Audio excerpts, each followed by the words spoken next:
Hi, this is Steve Wiedemann. Today we're going to discuss a topic page of content and how you can get that page to rank well within search results.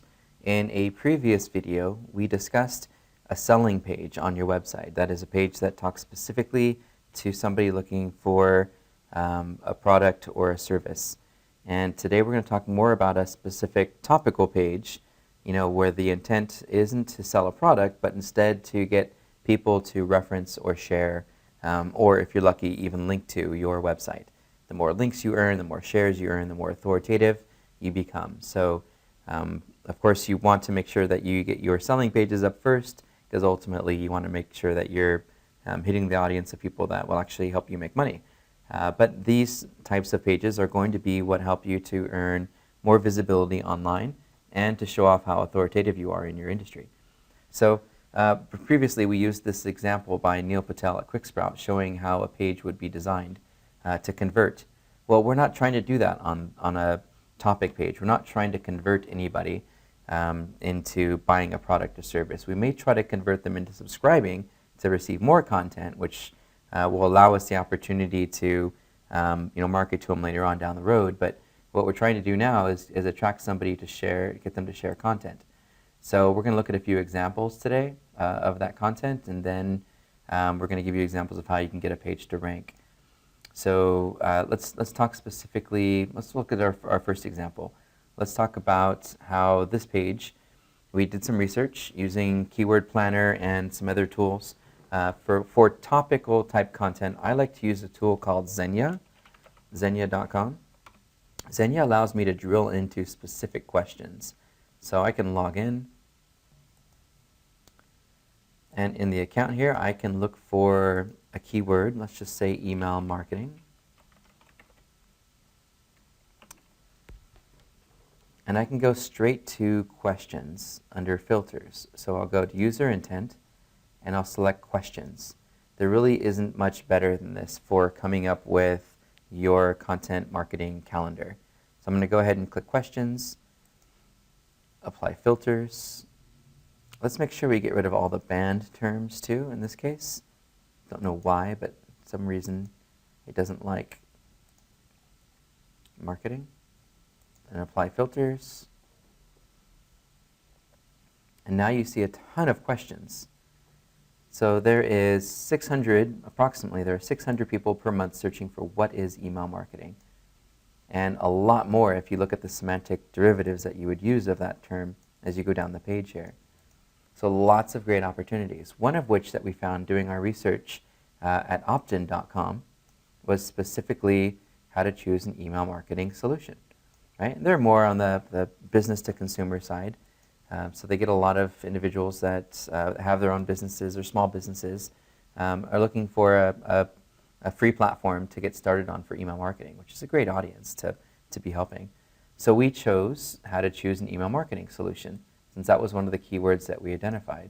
And after a few weeks, of doing, getting the page up and waiting for it to mature in search results, we're now starting to see it appear within Google for how to choose an email marketing solution. So I guess it's a success and a great example of how we do this. So taking that keyword into consideration, we'll just go through the page and we'll look at the subheadings that we chose based on what recommendations we got in doing our keyword research. So in this one, we've got choose an email marketing solution. So the subheadings include email marketing selection, email marketing costs, complexity, compliance, and compatibility were words that I used to help describe what this is. And I probably could have used another subheading on here to give more emphasis to a different variation of that main search term. And those I would put into, of course, the H2 tag if you know HTML, or the level 2. If you look at the 1 through 6 subheadings, this would be a 2, and your main topic would be your 1. And it should only be one heading per page, main heading per page. So that's something that we looked at when we created this page to make sure that we're remaining semantic to our main focus search term. Now, different than a selling page, we don't care as much about trust logos, and we don't care as much about trying to use a call to action. We don't care as much about some of the selling focal points that we would have used on the selling page itself. We want to instead focus on providing a really good experience to the user and providing really useful content. Useful being the key word there. So let's take a look at this page and see what other things that we offer on here. So number one, we've got a unique image. And this image is built specifically for this page. Having a specific unique image on the page doesn't necessarily make the page rank better, but it provides the user and the search engine with a knowledge that time was spent to create unique content. So you've got content diversity. Let's go ahead and open the image in a new tab. Notice the image name is simple email marketing. So we used one of our focus keywords as the image label. And there's probably also an alt tag, simple email marketing.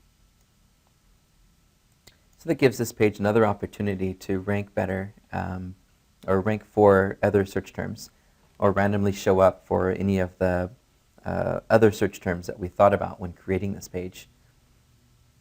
So the keyword density is obviously strongest with our main focus, email marketing solution.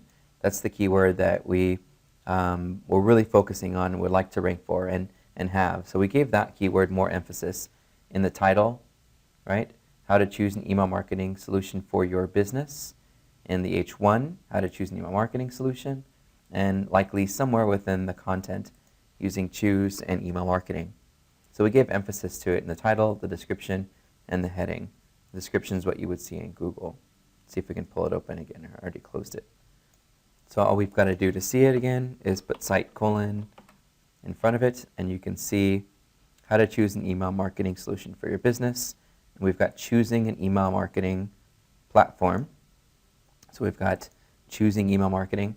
This time we use platform instead of solution to break it up a little bit. And so here's, so we closed the page already, but that was basically it. Those were the elements that we're focusing on. The subheadings,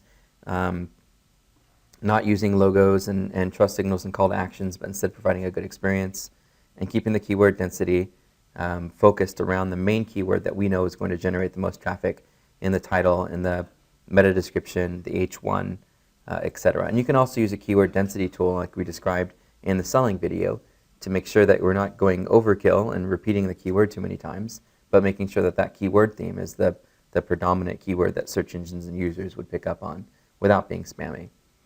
So, and we also talked about using a relevant image. So we went through a lot of page level criteria. The other thing we'll talk about is just being awesome when it comes to topical content. So we went through a page example. Let's use another one. In the screen right now you see Grassroots SEO. This was an article that I wrote for Moz.com a while back when it was still SEO Moz. You can see this particular article outranks the brand of Grassroots SEO because people linked to and they liked the content so much. 74 people, in fact, and nobody gave it a thumbs down. So that means it's probably pretty cool. Hopefully people liked it because I worked really hard on it. So I created this article and it talked about grassroots stuff. It talked about having a plan.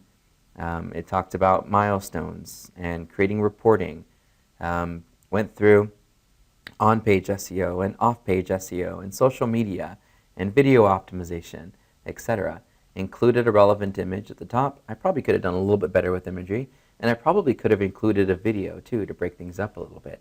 However, you see the page did just fine with just having an amazing amount of useful content for my peers and other people who would hopefully share the piece. I don't think it got a lot of links to it, but it did get a lot of thumbs up, and I believe there was some social sharing at the time when it launched. I don't know if it shows, yeah, 730 people shared on Twitter. It looks like the Facebook refreshed over here, so the number doesn't show up. And then 89 people on Google+. So that's a pretty decent signal to the search engines that people liked this content. And of course, the links that are pointing to it, we'll just run over to Ahrefs again and take a look at how many people are actually linking to this page. So not too impressive in terms of links, but still 2 domains and 3 backlinks, not too bad. So for the little piece of content that it was, to be able to rank high for a topical search term like grassroots SEO, I consider that to be a success. Other people who've done a good job with their topical content include HubSpot. They've owned this top position for a while for inbound marketing. They've got it here. They've got inbound. They didn't use marketing. They originally did, and they changed its methodology. And they're still placing really well because there's a lot of inbound marketing language on the page. But what I want you to notice on this page is that the navigation is somewhat subdued. All the call to action and selling is gone. They've just got their logo on here. And they focused on just providing a really good experience to users. Where they drop the ball is that they don't give you a way to share this content. Whereas if you really liked it, there should be something on the side that says, hey, give these guys some credit for working really hard to create this page for you. Keep going down the list, and you can see, or down the page, you can see a really clean custom image they created. Look at the blocks and the styling of those images, and how amazingly fantastic it looks. Look at the color scheme they chose. It's kind of a light gray or a dark gray instead of a black. Look at the spacing and the organization of the content. They've got bullet lists. Keep going down the lists. They took that original image and they broke it up into different pieces. Now they're talking about those different pieces. Reminds you of the modern, Modern Language Association, the MLA, how they create guidelines on how to write content. Right? Tell them what you're going to tell them, and then tell them what you told them. That's exactly what they did. Tell them what you're going to tell them, and then at the end, tell them what you told them. So really excellent way to write a piece of content, to cross-link to other pages within your content, provide diversity in bullet lists and images and subheadings. And then at the bottom, they chose to put a call to action in. If it were me, my call to action would be to share the content, not so much to see the software. I know they're trying to sell a product, but to me this isn't a selling page, this is a content or topical page. And if they did a good job, hopefully they got a lot of links to this content just because it's a great reference of what inbound marketing is. So one other example, not so much for keyword emphasis, but more for link bait. If you look at this progressive page, you can see how they've done a great job creating a neat little engagement piece that people would want to share and link to and engage with and be part of. However, this doesn't have a keyword theme around it. So it's a great way to build links to the site, not a great way to rank for a specific search term. But I wanted to give you one more example of content marketing at its best where it doesn't have an actual keyword theme associated. So that is topical pages and how you can use tools like Xenia to find keyword opportunities where your page might be used as a reference if someone were out there looking for useful content on a specific topic. Hopefully you find it useful, and I would absolutely love your comments and feedback and look forward to them. Please do also let me know if you have any questions or if there's anything at all on this topic that I can help with. This is Steve Wiedemann. Thanks for watching.